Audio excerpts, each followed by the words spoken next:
ایک فقیر تھا، ملنگ درویش، اللہ کا بندہ.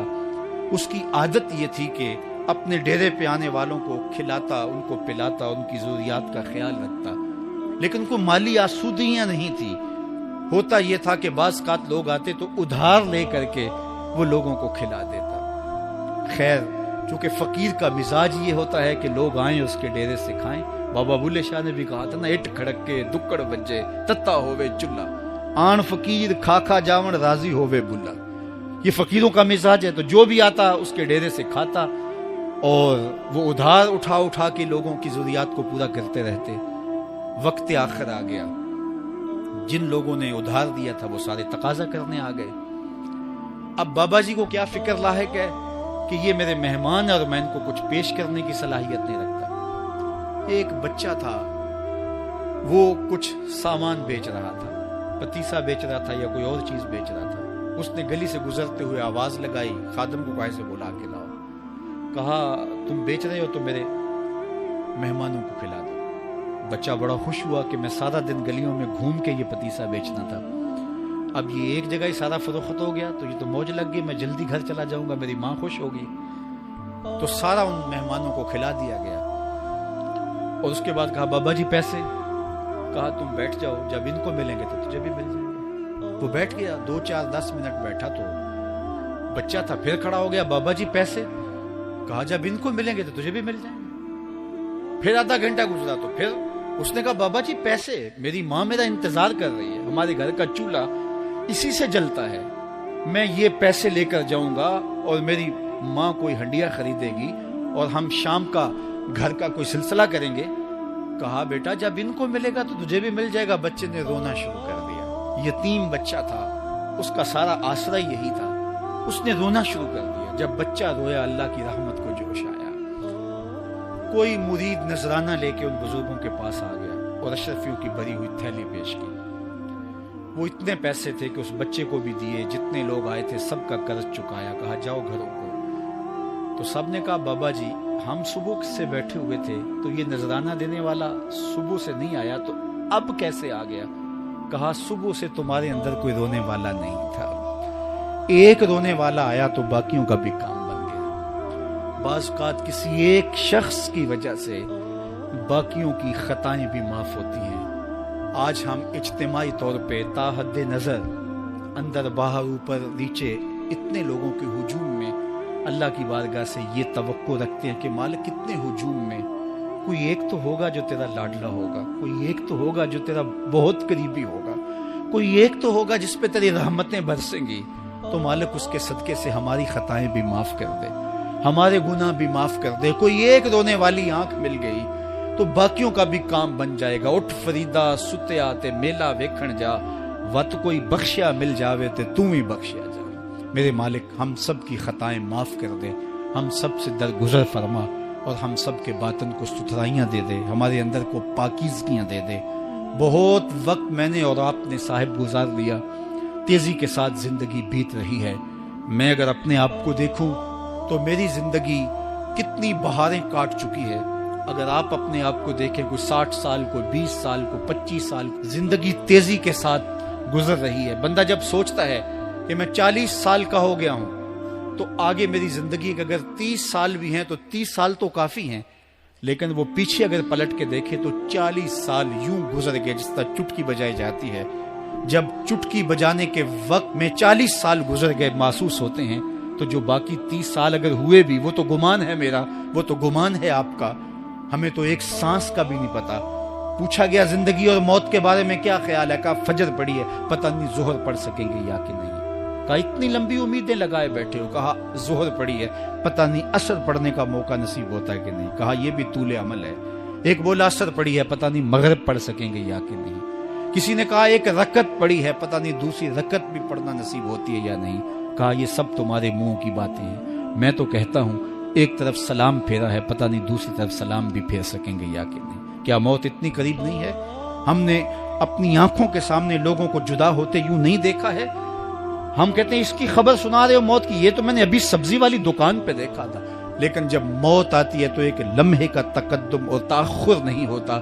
تو صاحب آئیے اپنی زندگی کو اللہ اور اس کے رسول کی راہوں پہ ڈالیں. آج وقت ہے آج موقع ہے، آج توبہ کا دروازہ کھلا ہے، کل سب کچھ نہیں ہوگا۔ آج اس کی رحمتیں آواز دے رہی ہیں، آج وقت ہے، وقت پر کافی ہے ایک قطرہ بھی آب خوش ہنگام کا، جل گیا جب کھیت برسا می تو پھر کس کام کا۔ جوانوں میں آپ سے مخاطب ہوں، اللہ کو بوڑھے کی توبہ بھی پسند ہے، اللہ کو ہر ایک شخص کی توبہ پسند ہے، لیکن یہ بات ذہن میں رکھو کہ میرے اللہ کو جوان کی توبہ بہت زیادہ پسند ہے۔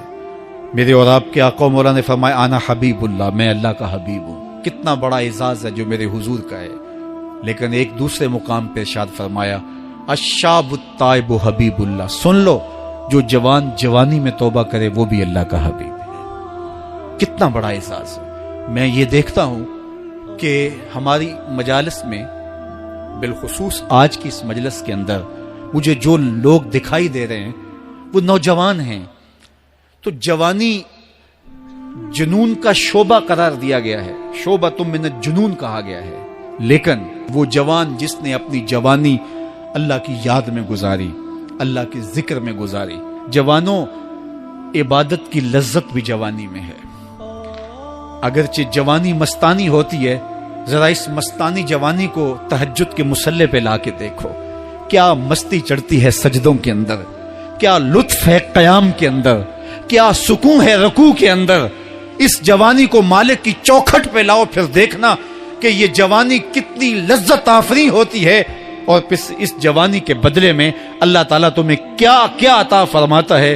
وَرَجُلٌ قَلْبُهُ مُعَلَّقٌ بِالْمَسَاجِدِ، وہ آدمی جس کا دل مسجد کے ساتھ وابستہ ہوتا ہے، اللہ کے گھر کی تعمیر، اللہ کے گھر کی تزئین، اللہ کے گھر کی صفائی ستھرائی، اللہ کے گھر کی آباد کاری، اللہ کے گھر کی حاضری، یہ اس کی زندگی کا مشغلہ ہے۔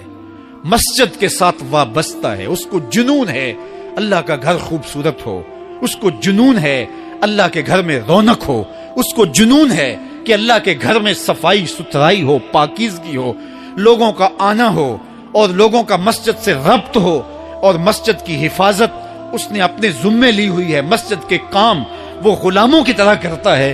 سنو سنو، میرے حضور نے فرمایا قیامت کے دن اللہ اسے اپنے عرش کا ٹھنڈا سایہ عطا فرمائے گا۔ فرمایا کچھ لوگ مسجدوں کی میخیں ہوتی ہیں، جس طرح لکڑی میں کیل ٹھک جاتا ہے، وہ بھی مسجد میں یوں ٹھک جاتے ہیں، جب بھی تلاش کرو مسجد میں ملیں گے۔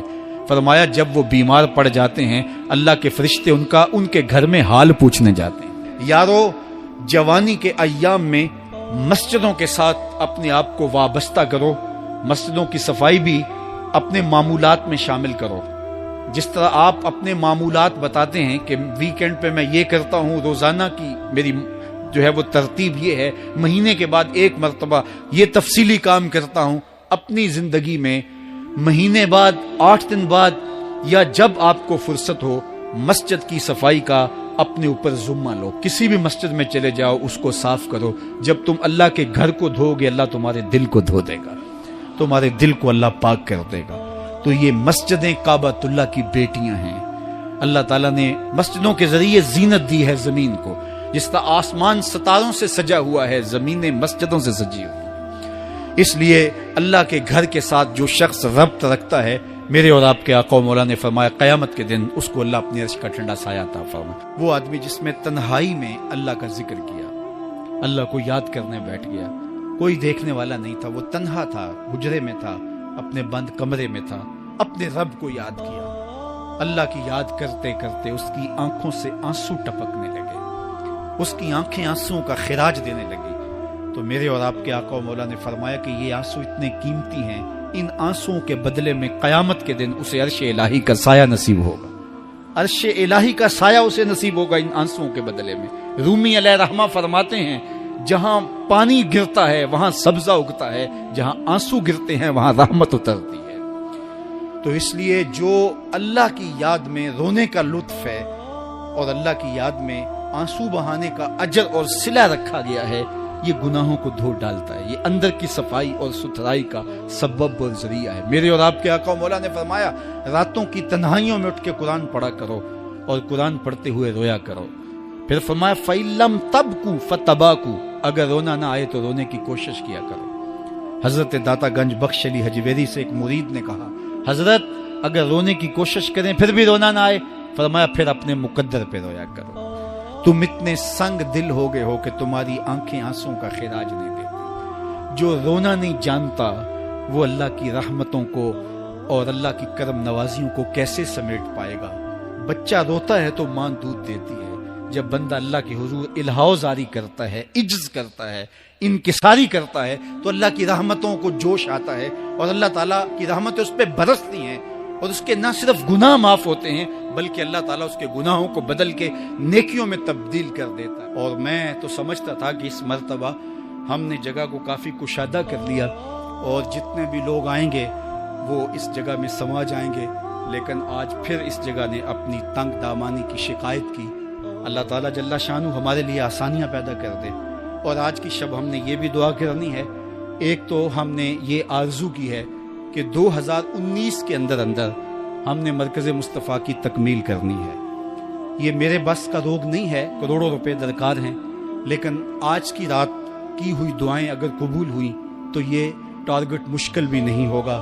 اللہ لوگوں کے دلوں کے اندر یہ بات ڈال دے گا اور وہ سعادت سمجھ کے اس کام کو اپنے ذمے لیں گے۔ ہر شخص یہ سمجھے کہ اس مرکز کی تعمیر میری ذمہ داری ہے اور میں اپنی استطاعت کے مطابق اس ذمہ داری کو نبھاؤں گا۔ ہم نے یہ بھی مانگا ہے کہ میرے مالک ہمیں وسیع و عریض جگہ بھی نصیب فرما کہ جس میں ہم اپنے آنے والے مہمانوں کو اچھے انداز سے بٹھا سکیں، ان کی ضروریات کو پورا کر سکیں، ان کے لیے پارکنگ فراہم کر سکیں۔ مجھے پتہ ہے جس مشکل کے ساتھ آپ لوگوں نے اپنی گاڑیاں کھڑی کی اور جس مشکل کے ساتھ اب یہاں باہر، اندر، اوپر اور مرکز کے ہالز کے اندر یہاں برآمدوں میں جس طرح آپ کھڑے ہیں سب میری نگاہوں میں ہیں۔ اللہ آپ کو اس کا بہتر صلہ دے گا۔ جو عظیمت کے راہی، ہم جو عظیمت کے راہی، منزل پہ جا کر دم لیں گے، میدان عمل میں نکلے ہیں، میدان عمل میں نکلے ہیں، باطل کو مٹا کر دم لیں گے، ہم جو عظیمت کے راہی، منزل پہ جا کر دم لیں گے۔ اتنے لوگوں کی آمین کے ساتھ تیری بارگاہ میں دعا ہے اس مرکز مصطفیٰ کو قیامت تک سلامت رکھنا، اس کی رونقیں آباد رکھنا۔ جس شخص نے مرکز کی تعمیر کے لیے ایک اینٹ بھی دی اللہ اسے جزا دینا، جس نے گزرتے ہوئے محبت کی نظر سے دیکھا بھی اللہ اسے بھی جزا دینا۔ اللہ مرکز کی تعمیر کے لیے ہمیں خزانہ غیب سے وسائل عطا فرمانا۔ اللہ تو کریم ہے، ہمارے لیے آسانیاں پیدا کر دینا۔ اللہ تیرے بندے جمعۃ المبارک کو اجتماعات میں دیگر مواقع پہ یہاں حاضر ہوتے ہیں، ہمارے لیے ان کی سواری کھڑا کرنے کے لیے، ان کے بیٹھنے کے لیے جگہ نہیں ہے۔ میرے مالک یہ جس محبت سے آتے ہیں، ہم پلکوں پہ بھی بٹھائیں پھر بھی حق ادا نہ ہو۔